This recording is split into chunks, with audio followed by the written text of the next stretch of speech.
Man rescues a lost hamster and quickly learns it's not what it seems.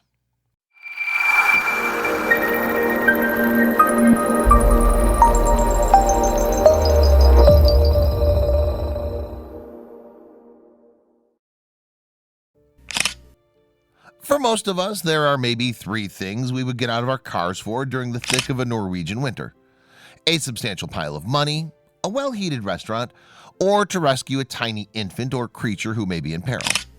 And that's exactly why a Norwegian man pulled over once he spotted a furry little critter he thought had no business in the middle of the road. When he tried returning the animal to its rightful owner, however, a shocking revelation proved he probably should have just stayed in his car. As he did every morning, Jostein Hansen was dropping his kids off at school when he noticed a tiny animal scurrying across a snow-covered road. Curious, the dad pulled over. The dad, of course, knew that small animals and well-traveled highways didn't mix all too well, so with impressive dexterity and speed, he danced through traffic and snagged it before the worst happened. Jostein identified the animal as a hamster. Back at home, his own daughter had one, so he had a fondness for the little rodents. If some kids have lost it, then it will be seen as a disaster, he said, so I took the chance to try to catch it. With the hamster in his hands and thinking still of how sad his own daughter would be were her hamster to go missing, the dad resolved to find the owner. In the meantime, he stashed the hamster in his glove box. As the man with limited resources, Jostein knew he needed a little extra help to see the hamster to her proper home. So he reached out to a Norwegian newspaper, I Tromsø.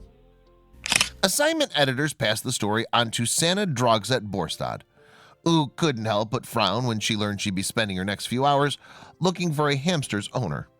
After all, Pulitzer Prizes, she knew, didn't usually go to those investigating lost Norwegian rodents. Nevertheless, she met up with Jostein Hansen and his rescued hamster. She had no idea what this story would become. Hamster in tow, the two traveled to a pet store affiliated with Animal Protection Norway, an organization dedicated to animal dignity and welfare. If anyone could find the original home of this lost hamster, it was one of the 9,000 people working for the organization. And indeed, the pet store employee did help Jostein and Sanna. In a way. The pet store employee looked over the hamster. Turning the critter over in its hands, she processed the brown, black, and blonde fur, and then she told the duo it wasn't actually a hamster. What Jostein had chased down in the middle of a snowy Norwegian road wasn't actually a pet either. In a way, actually, Jostein had conducted a kidnapping, a rodent napping, if you will. The creature was actually a Norway lemming. Indigenous, of course, to Norway, these furry critters do bear a striking resemblance to those pets we've come to love. But wait, you might be thinking. The creature was playing Frogger in the middle of the road? That's so very lemming, right? I mean, these creatures, after all, have a reputation for chasing each other off cliffs. So Jostein kind of did it a favor saving it from its nature, right? No. Contrary to their behavior in the popular video game series Lemmings, the critters are smart, master burrowers, and they like to go on the move when their homes get overcrowded. They do just fine in nature, no matter the weather. So, back in the pet store, Jostein knew he needed to return the critter to the wild. He and Sanna went back to the road from which the lemming was originally rescued to let her run free in the snow, not in a wheel.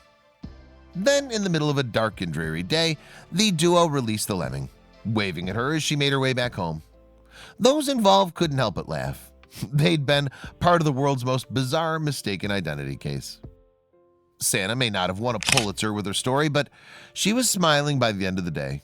She covered a story that she didn't think she or anyone involved would ever forget. As for Jostein, well, some thought to pile on the eager dad in the aftermath. The guy did pick up a wild animal and put it in his glove box after all. The pet store worker sided with the overambitious rescuer. He did the right thing, the worker said. He saw an animal he thought needed help, and to be fair, that lemming did look a lot like a hamster.